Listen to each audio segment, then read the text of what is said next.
नमस्कार विद्यार्थियों, Vidya Bharati education group के यूट्यूब चैनल में आप लोगों का हार्दिक स्वागत है। प्रिय विद्यार्थियों, मैं राजपाल जांगीड़ कक्षा 10 सामाजिक विज्ञान विषय की कक्षा में आप लोगों का हार्दिक स्वागत करता हूँ। प्रिय विद्यार्थियों, हम लोग जल संसाधन में जल संरक्षण के विभिन्न रूपों के बारे में चर्चा कर रहे थे। तो पिछली वीडियो के दौरान हम लोगों ने जिन संरक्षण के स्रोतों की चर्चा की, वो स्रोत जो हैं हमारे, उनमें हम लोगों ने झीलें हैं, तालाब है, टाँके हैं, इसके अलावा इससे पूर्व की वीडियो में बावड़ी है, इन विभिन्न तथ्यों के बारे में चर्चा की। और उन्हीं तथ्यों को और आगे बढ़ाते हुए हम चलते हैं। आइए देखते हैं। देखिए विद्यार्थियों, राजस्थान में जो परंपरागत रूप से जल संरक्षण के स्रोत थे, उनमें अब हम जानेंगे जोहड़ के बारे में। और जोहड़ का नाम सुनते ही आपको याद आ गया होगा कि आपने आसपास में जोहड़ जरूर देखा होगा। आते जाते कभी भी या घर के आसपास में कहीं होगा, जरूर आपने जोहड़ देखा होगा कि चरागाह जो भूमि हुआ करती थी, उसमें जल, वर्षा का जल इकट्ठा हो जाए और पशुओं के लिए भी काफ़ी उपयोगी रहे, मानव के लिए भी, वैसे मनुष्य के लिए भी काफ़ी उपयोगी है ये। प्राचीन काल में जब इतने जल स्रोत नहीं थे, तो इन्हीं वर्षा जो जल है उसको एकत्रित करके इनका उपयोग साल भर तक करते थे।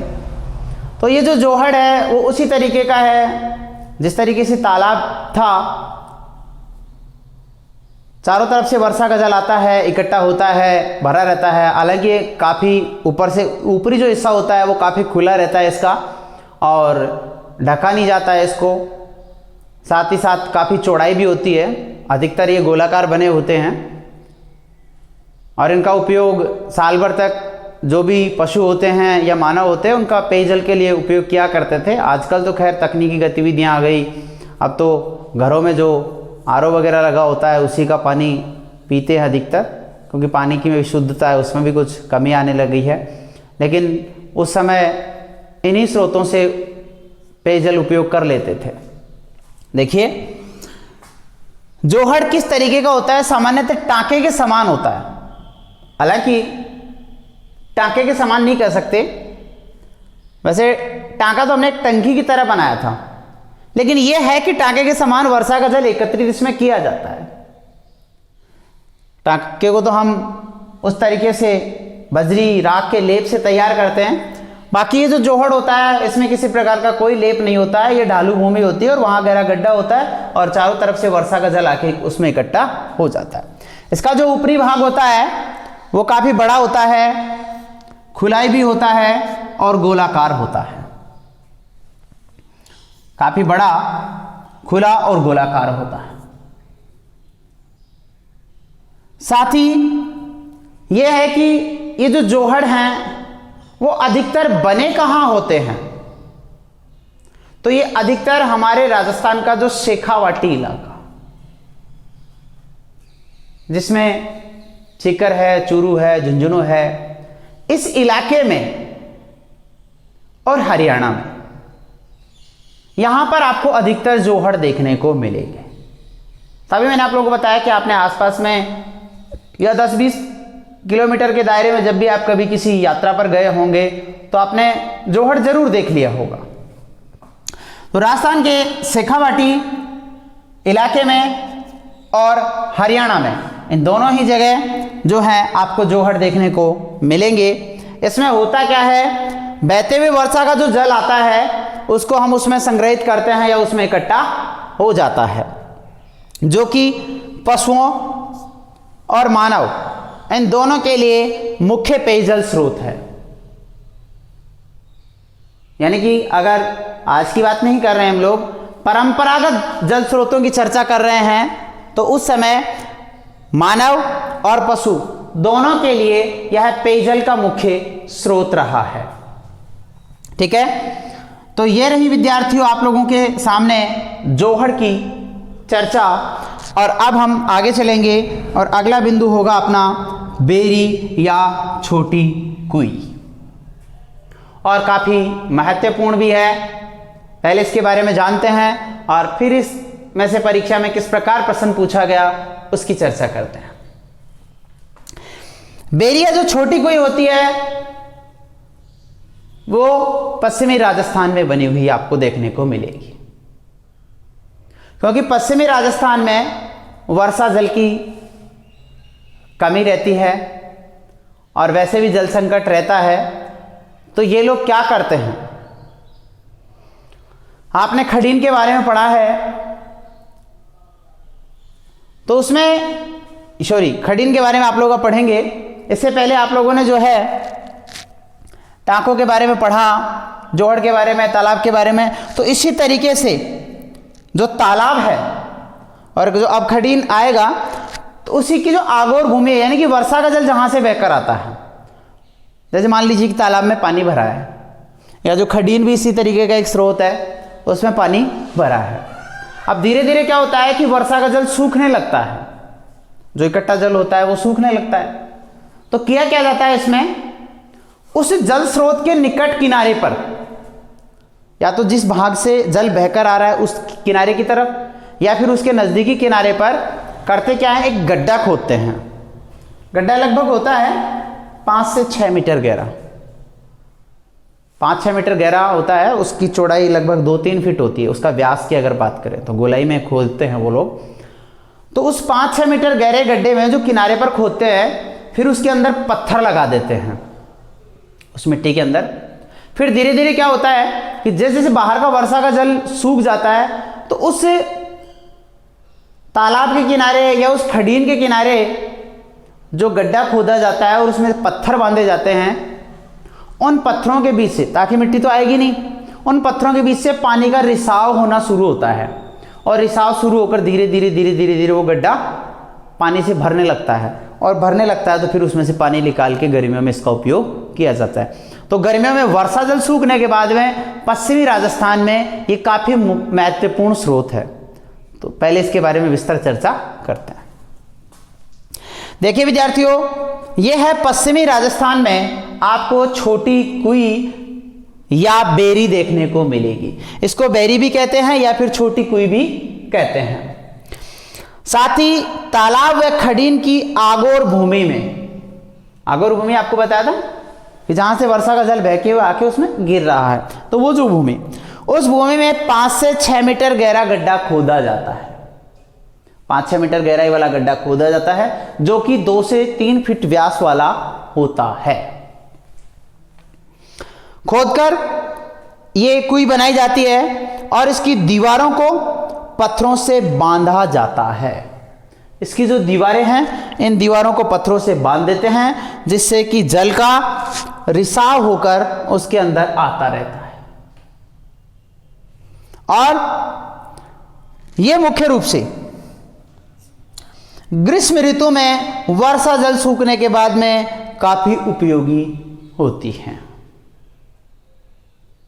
और कहां बनी हुई होती हैं पश्चिमी राजस्थान में भी अधिकतर, ये छोटी कुई और बेरियां आपको बाड़मेर और जैसलमेर में आप लोगों को ज्यादा देखने को मिलेगी। तो ये रही विद्यार्थियों छोटी कुई या बेरी की चर्चा, जो कि पश्चिमी राजस्थान में अधिकतर बाड़मेर और जैसलमेर में देखने को मिलेगी। तालाब या खडीन की आगोर भूमि में 5-6 मीटर 2-3 फीट व्यास का गड्ढा देखने को आपको मिलेगा, जिसके अंदर पत्थर लगा देते हैं। उन पत्थरों से पानी रिस कर आता है और ये गर्मियों में वर्षा का जल सूखने के बाद में काफ़ी उपयोगी होती है, यानी कि पेयजल का एक मुख्य स्रोत रहती हैं। अब परीक्षा के दौरान किस तरीके का प्रश्न पूछा गया, देखिए सीधा प्रश्न आजकल बोर्ड परीक्षा में नहीं पूछा जाता है, थोड़ा सा उसमें बदलाव करके पूछा जाता है ताकि आप इन्हें रटे नहीं, आप इनके कंसेप्ट को किस तरीके से समझ पा रहे हैं, समझ पर आधारित प्रश्न आप लोगों के होते हैं और उनका जवाब भी आपको उसी तरीके से लिखना पड़ता है, ताकि उससे परख होती है कि बच्चे का मानसिक या बौद्धिक विकास कैसा हुआ है, किस तरीके से वो प्रश्न को समझकर उसका हल लिखता है या हल करता है, ये उनका जानना मुख्य उद्देश्य रहता है। और इस विषय के दौरान तो इसी तरीके के सवाल ज़्यादा देखने को मिलते हैं। प्रश्न पूछा गया था पश्चिमी राजस्थान में ग्रीष्म काल के दौरान वर्षा का जल सूखने के बाद पेयजल के लिए आप किस स्रोत का उपयोग करेंगे और उसकी विशेषताएं, कोई 2 विशेषताएं लिखिए। इस तरीके का प्रश्न पूछा गया। अब आपको पहले तो यह सोचना पड़ेगा कि पश्चिमी राजस्थान में और वो ग्रीष्म ऋतु के दौरान वर्षा का जल सूखने के बाद में कौन सा जल स्रोत पेयजल के लिए उपयोगी रहेगा। पहले सवाल का जवाब तो आपको यहां देना। अब आपको सोचना पड़ेगा, आप सोचेंगे कि टांका है या खडीन है या बावड़ी है या कुई है, क्या है। तो इसका उत्तर आप क्या लिखेंगे, किस तरीके का तो स्रोत छोटी कुई या बेरी है। सवाल का जवाब कुछ तो यहां हो गया। और आगे पूछा जा रहा है इसकी 2 विशेषताएं लिखिए। अगर आपने वहां समझ लिया कि क्या कहना चाह रहा है प्रश्न वाला, तो आप आगे के बिंदु को आसानी से लिख पाएंगे। और अगर आपने शुरू में ही छोटी कुई या बेरी की जगह अगर कोई गलत शब्द चुन लिया, खडीन टांका चुन लिया, तो आप उसकी विशेषता लिखेंगे तो पूरा प्रश्न का उत्तर ही गलत हो जाएगा। इसलिए पहले आप समझने की कोशिश कीजिए। सीधा भी तो पूछ सकता था बेरी की विशेषता, लेकिन वो आपकी मानसिक स्थिति को परखने के लिए कि आप कितना हर चीज को समझकर याद करते हैं। तो इस तरीके का प्रश्न परीक्षा के दौरान पूछा जाता है। तो प्रश्न को अच्छे ढंग से समझें, उसके बाद ही उत्तर लिखें। और जो भी तथ्य आपको दिखाई दे रहे हैं, इनको अच्छे ढंग से अपने नोटबुक में नोट करें, इनको समझें और फिर उसके बाद में आगे बढ़ें। और उसके बाद में हम चल रहे हैं आगे अगले बिंदु की ओर कदम बढ़ाते हुए, और वो है अपना खडीन, जो कि परंपरागत जल संरक्षण का ही एक स्रोत है। तो विद्यार्थियों, ये जो खडीन है ये भी काफी महत्वपूर्ण बिंदु रहा है। अब ये जो खडीन है, इसके निर्माण की शुरुआत किन लोगों ने की थी? तो जैसलमेर में, यानी कि हमारे पश्चिमी राजस्थान में जो जैसलमेर जिला है, वहां पर वहां के जो पालीवाल ब्राह्मण थे, उन ब्राह्मणों ने इस जल संरक्षण और जल प्रबंधन की इस तकनीक को अपनाया। अब यह भी पूछा जा सकता है खडीन निर्माण की तकनीक राजस्थान में सबसे पहले किसने अपनाई? तो आप बता सकते हैं जैसलमेर के पालीवाल ब्राह्मणों ने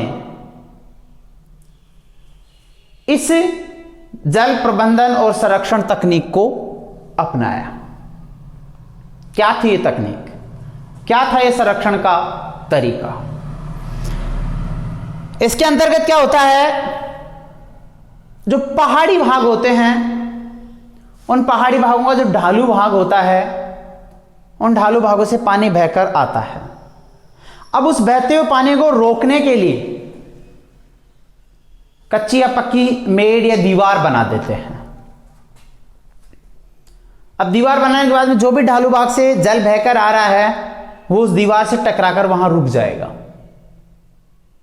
तो कुछ जल वहां इकट्ठा हो गया, और उसके अतिरिक्त अगर जल आता है तो वो उसके ऊपर से तैरता हुआ बहकर अगली खडीन भूमि में चला जाता है, ताकि आगे भी अगर कहीं अवरोधक बना रखा है या कहीं कच्ची दीवार बना रखी है तो अतिरिक्त जल उसमें जाके रुक जाए। फिर उसमें भी अगर अतिरिक्त जल होता है तो उससे आगे जाके रुक जाए। यानी कि जो ढालू भागों से बहता हुआ जल आता है उसको कच्ची या पक्की दीवार बनाकर रोकते हुए जाते हैं और अतिरिक्त जल की निकासी कर देते हैं, उसको निकाल देते हैं, ताकि उस भूमि में क्या होता है, जो बहता हुआ जल जा रहा है उसको अगर रोक दिया गया तो जिस भूमि में वो रुका हुआ है खडीन भूमि में, उसके जल भरे रहने से भूमि का जो जल स्तर है वो भी बढ़ेगा, भूमि में नमी भी आएगी और मिट्टी का जो कटाव हो रहा है या अपर्दन हो रहा है वो कटाव भी नहीं होगा। तो कितने फायदे हो रहे इससे। और यही नहीं, भूमि में जब नमी आ जाएगी तो नमी आने से जो रबी और खरीफ की फसल है उनका उत्पादन करने में भी बड़ी आसानी रहेगी, ज़्यादा जल की आवश्यकता ही नहीं पड़ेगी। तो खडीन कितनी महत्वपूर्ण और कितनी अच्छी और कितनी उपयोगी तकनीक है, जो कि जैसलमेर के पालीवाल ब्राह्मणों द्वारा अपनाई गई ये तकनीक। और इसमें ढालू भाग से बहकर आने वाले पानी को कच्ची या पक्की मेड़ या दीवार बनाकर उसको रोका जाता है, अतिरिक्त भाग को निकाल दिया जाता है। और इससे क्या फायदे होते हैं, जिससे उस भूमि का जल स्तर बढ़ता है, मिट्टी के कटाव की समस्या रुक जाती है और इसी के साथ में भूमि में नमी बन जाती है और नमी बनने से रबी और खरीफ की फसल के पैदा करने में बड़ी आसानी रहती है। साथ ही बात करें तो यह कृषि और पेयजल के लिए भी काफ़ी उपयुक्त तकनीक है। इसके बाद में है, आपने जाना कि पहाड़ी भागों में वर्षा काल में बहते जल को ढालू भागों पर कच्ची व पक्की मेड़ या दीवार बनाकर रोकना और उसके अतिरिक्त जो जल होता है उस जल का निकास, ताकि दूसरी खडीन भूमि को भी जल मिल सके। ऐसा नहीं कि सारा पानी एक ही जगह इकट्ठा हो जाएगा, जितना आवश्यक है उतना भर जाएगा, उसके बाद में आगे निकल जाएगा। इससे देखिए क्या फायदे हुए, भूमिगत जल में वृद्धि हुई, मिट्टी का संरक्षण हुआ, कटाव नहीं हुआ, अपरदित होकर नहीं गई और मिट्टी में नमी आई। और नमी आने से खरीफ और रबी की फसल के उत्पादन में आसानी हो गई। ये बनाए कहां जाते हैं, किनारों और आगोर भूमि में, यानी कि ये जो खडीन होती है जिसके बारे में अभी मैंने आप लोगों को बताया यहाँ पर कि जो छोटी कुई और बेरी बनाई जाती है, एक तो तालाब के आगोर भाग में या किनारे पर, एक खडीन के। तो इनका जो किनारा और आगोर भाग होता है वहां पर बेरी बनाई जाती है। जो यहाँ पर मैंने आप लोगों को अभी बताया वो यहाँ भी आप समझ सकते हैं कि तालाब और खडीन का जो आगोर या किनारा होता है, क्योंकि आपको पता है कि जब पानी भरा हुआ है तो वहाँ नमी तो रहेगी, भूमि का जलस्तर भी रहेगा, तो उसके पास कुई बनाने से उसमें पानी का रिसाव होकर आएगा। तो ये रही विद्यार्थियों हमारे यहाँ पर राजस्थान में परंपरागत रूप से जल संरक्षण के विभिन्न स्रोतों की चर्चाएं, जिनको आपने अच्छे ढंग से समझा होगा, अच्छे ढंग से आप इन्हें नोट कीजिए। और अब हम इसके बारे में और चर्चा करते हैं। देखिए, इन विभिन्न बिंदुओं से हमने राजस्थान के परंपरागत रूप के जो जल संरक्षण के स्रोत रहे हैं उनकी चर्चा की, और उनसे हमें यह समझने में आसानी मिली कि जो जल का संरक्षण और जो प्रबंधन रहा है वो हमारे प्राचीन काल से ही रहा है, यानी कि परंपरागत रहा है, जिससे कि सूखे और अकाल जैसी समस्याओं से निजात पाई जा सकती है। और ये काम हमारे जो स्थानीय शासक रहे हैं, राजा रहे हैं, उन्होंने किया। और जो भी ये एक प्रकार का बूंद बूंद को सहेज कर उपयोग करने का जो तरीका है, जो तकनीक है, और लोगों में इस तरीके की मानसिकता का विकास करना है, जो हमारे कई धार्मिक आस्था के केंद्र भी जुड़े हुए हैं, इन सब का एक ही मुख्य उद्देश्य रहा जल संरक्षित करना और इस तरीके के जल स्रोतों का निर्माण करके उनको संरक्षित करना, ताकि मानव के लिए ये जो है और जीव जंतु और वनस्पतियों के लिए काफ़ी उपयोगी रहे। और अब हम इसी के साथ में अगले बिंदु की चर्चा करेंगे, जल स्वावलंबन और मुख्यमंत्री जल स्वावलंबन योजना की। अब इसमें यह जानेंगे कि हमें जल स्वावलंबन की क्यों आवश्यकता हुई और उसके तहत क्या कार्य किए